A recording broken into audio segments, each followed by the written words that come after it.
Desarrollo socioemocional de los adolescentes desde la perspectiva de la neurociencia, la psicología y la educación. Quiero iniciar principalmente con Sarah Jane Blackmore, donde menciona la importancia de la corteza prefrontal mesial, que gracias a las imágenes de resonancia magnética es posible identificar cuáles son las funciones del cerebro como los cambios que lleva este. Y quiere decir que no únicamente desde la infancia se termina este desarrollo, es decir, que continuamente se va desarrollando hasta que el individuo cumpla un rol específicamente en la sociedad. Y esta puede ser hasta los 15, 20, 25, 30 años, etc.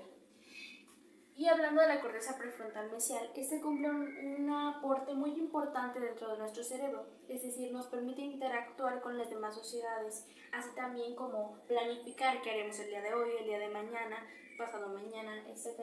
Así como nuestro comportamiento, es decir, medir qué parte de lo que vamos a realizar es correcto y qué no. Y habla sobre la diferencia entre el adolescente y un adulto, es decir, que no piensan de forma parecida, tiene una estrategia cognitiva distinta. Y esto se debe a que el alumno tiene el sistema límbico desarrollado, que es un sistema de compensación, es decir, que aquello que sea riesgoso, peligroso, le permite esa sensación de querer continuar haciéndolo, aún a pesar de ser inadecuado. Y en el caso de los adultos, es la corteza prefrontal mesial la que rige más, ya que al estar bien desarrollada, esta permite que reflexione antes de actuar. Y hablando de la materia gris, es un elemento importante del cerebro que permite desarrollar el conocimiento como las habilidades, etc.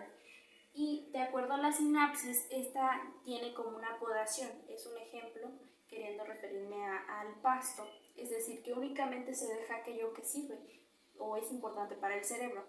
Y esto se efectúa más que nada en la enseñanza, es decir, nosotros podemos moldearlos, cambiar esa perspectiva que tienen los adolescentes. Es una oportunidad importante para nosotros.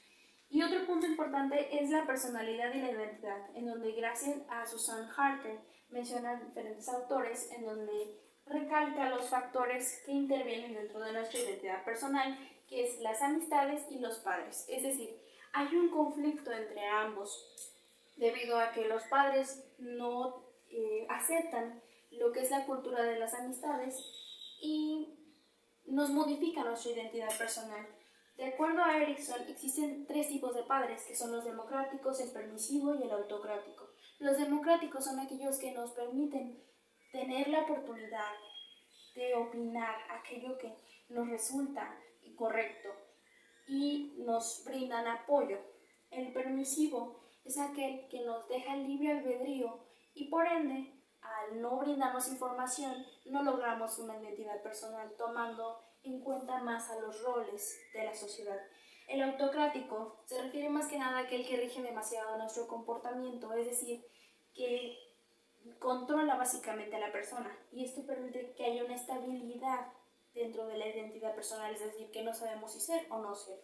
Hablando referente a Collick, habla sobre la identidad de espejo, que se refiere más que nada a que nosotros cambiamos nuestra forma de ser, la adaptamos siendo el reflejo de las demás personas. La autoestima, que más que nada se refiere de acuerdo a una parte importante dentro de la identidad, que es un papel esencial.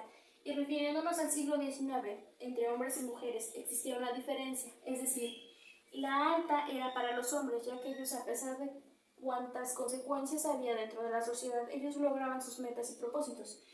Y por ende, las mujeres tenían una baja autoestima, lo que no lograba una identidad personal y las inducía más al matrimonio. Cambiando eso al siglo XXI, como parte importante, modificando nuestra identidad personal era la familia y las amistades, en el siglo XXI ya no fue así, debido a que nosotros teníamos opciones de modificar nuestra identidad personal de las formas que nosotros gustásemos. Y dentro de la autoestima podemos referirnos también a que la autoestima positiva se refiere más que nada a nuestros atributos, a lo que nos caracteriza como tal. De forma negativa, la autoestima negativa se refiere más que nada a aquello que nos daña, los trastornos mentales, ya sea el suicidio, la delincuencia, etc. De acuerdo a Hartley, habla sobre el actuar falso, es decir, el adolescente sabe qué parte de su personalidad, su identidad personal no es real, así como Hauger, Kassenform, habla sobre la exclusión, es decir, entre negros y blancos, refiriéndonos a esto. Si un negro migra a cierto lugar y se incorpora a la institución, es excluido por parte de los blancos, y esto no permite que este individuo forme bien su identidad personal por la baja autoestima. Fischer-Balacher habla también, como Selman, la perspectiva y los roles, es decir, nosotros modificamos de acuerdo a las entidades, a las formas, a los entornos en los que nos desarrollemos, vamos cambiando nuestros roles, vamos acatando, vamos tomando parte de esos roles en nuestra identidad personal, lo cual es una perspectiva de la sociedad, de cómo ellos nos quieren ver, de qué parte de nuestra personalidad les gusta o no.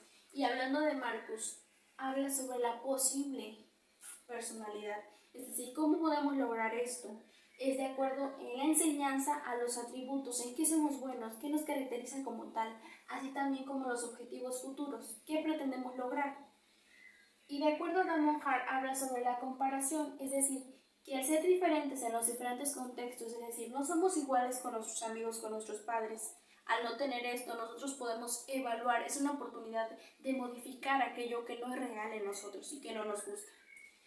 Y esos ciertos tipos de campos que hacen que nosotros cambiemos nuestra identidad personal es más que nada el aspecto físico, en qué nos vemos, cómo nos vemos, de qué forma actuamos, y los campos de aceptación social, es decir, en qué pretendemos lograr o por qué modificamos esa caracterización de nosotros para entrar a un grupo, formar parte de, ya sea porque nos estén obligando, porque no nos aceptan como tal.